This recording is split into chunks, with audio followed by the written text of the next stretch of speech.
scientist, man. And kind of tell me what's on the board. Okay. This right here is a visual representation of what I hope to be a K to university accreditation system.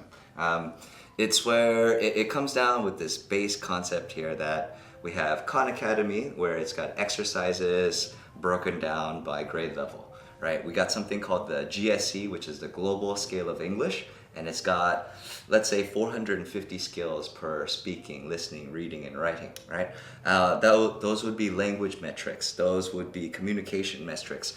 Other stuff would exist within grammar, as well as getting into other subjects such as chemistry, biology, engineering, health science, and physics.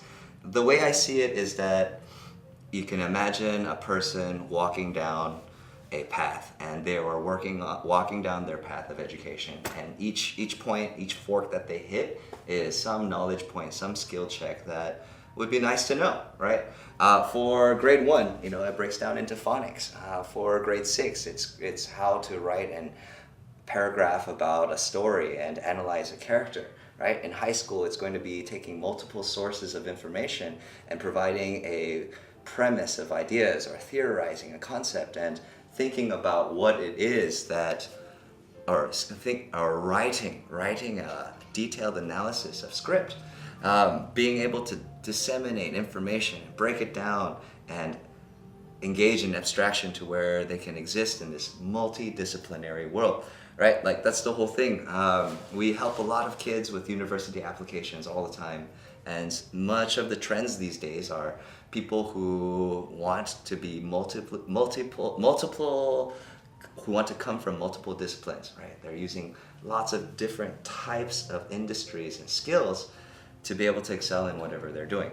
So imagine that you're starting with your ABCs and you have this login representation of your progress, right? And it starts with your tree is very simple because your knowledge is very, very basic, right?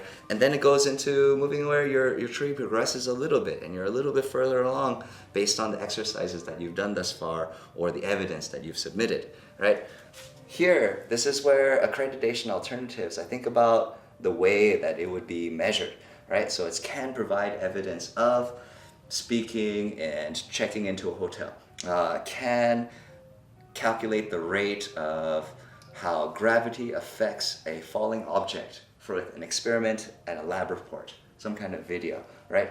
And if they can't do it, or if they don't pass, it would be something they cannot do, and then our infrastructure will hopefully support pointers on the next attempt so that they can pass it again at some point, right? So imagine if a kid somewhere in Africa or in Asia is able to log in and follow through the path and go through all the different exercises and realize, oh, I need to study for my IELTS and my SATs so that I can get into this program, and then follows through all the different basic skills and fundamental content that comes in university classes as well.